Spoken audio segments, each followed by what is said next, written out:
Ito naman ang mga bagong superkapitana ng taon. Na-disband man ang F2 pero hindi pa rin nawawala ang kanyang leadership skills kaya dala-dala nito hanggang sa Cheritigo. Walang iba kundi si Chang Abby Maraño para sa Cheritigo Crossovers.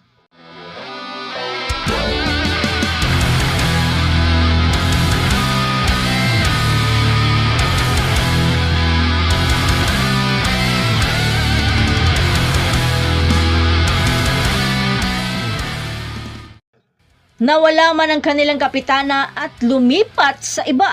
To the rescue naman dyan si Madzilla para punan ang pwesto bilang kapitana. Walang iba kundi si Maddie Madayag ng Chocomucho Flying Titans.